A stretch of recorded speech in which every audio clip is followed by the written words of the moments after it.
نبی کریم رؤوف الرحیم صلی اللہ علیہ وآلہ وسلم سے آپ نے فرمایا، اللہ تعالیٰ ارشاد فرمائے گا کہ اے میرے بندے، میں نے تجھ سے کھانا مانگا، تو نے مجھے کھانا نہیں دیا۔ فرمایا وہ شخص عرض کرے گا، اے میرے رب، تو نے مجھ سے کیسے کھانا مانگا کہ میں نے تجھے کھانا نہیں دیا؟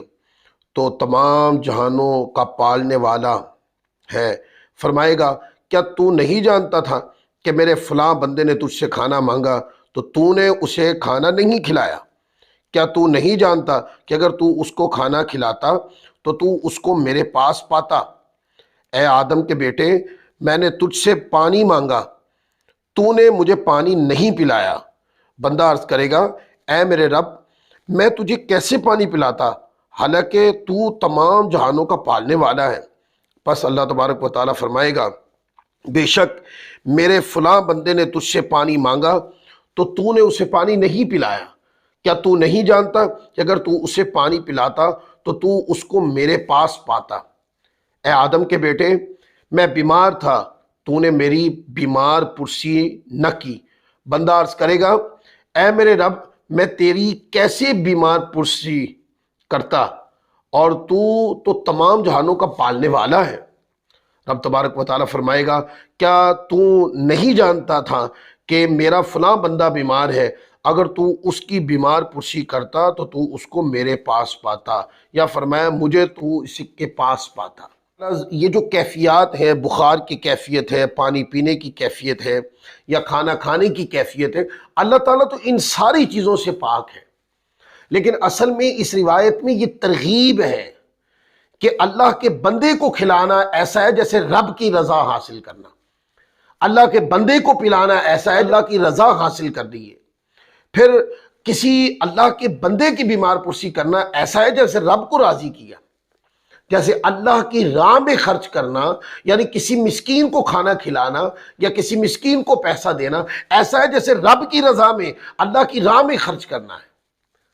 تو اس میں فرمایا کہ قیامت والے دن اللہ تبارک و تعالیٰ ان لوگوں سے کہ جو صاحبان استطاعت تھے وہ کر سکتے تھے، بیمار پرسی کر سکتے تھے، بیمار کے کام آ سکتے تھے، مسکین کو کھانا کھلا سکتے تھے، پھر اسی طریقے سے جو پیاسا تھا اس کو پانی پلا سکتے تھے، لیکن ان لوگوں نے کیا کیا؟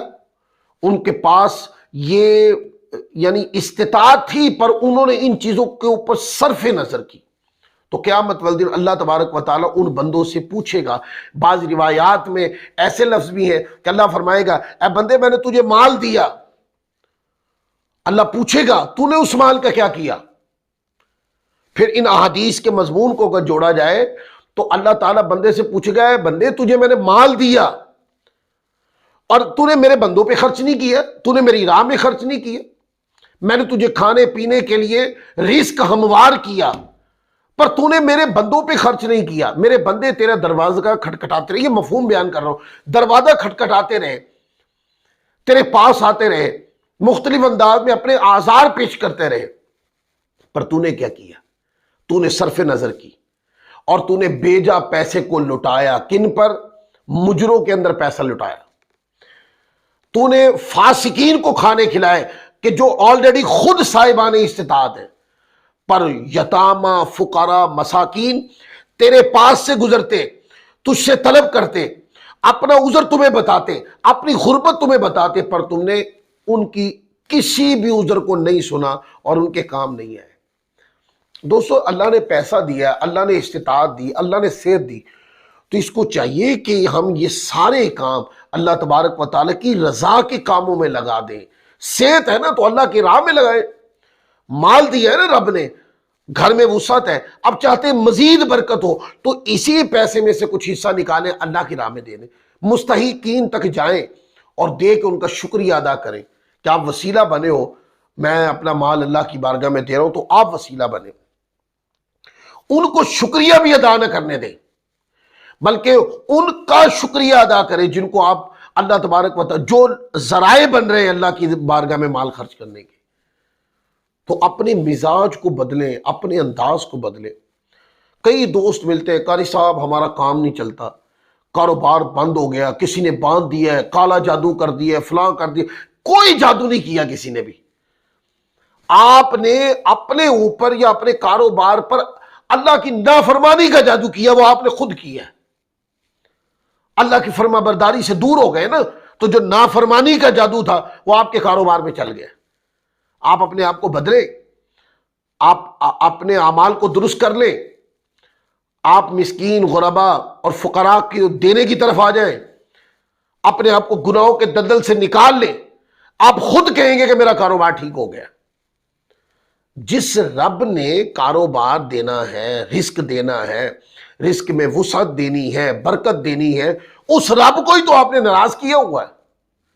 جب وہ رب راضی نہیں تو کاروبار کیسے چلے گا آپ کا؟ آپ کے دنیاوی امور کیسے درست ہوں گے؟ دنیاوی امور کا مالک اور اخروی امور کا مالک رب ہے، درست اسی نے کرنے ہیں، اسی کو راضی کرے۔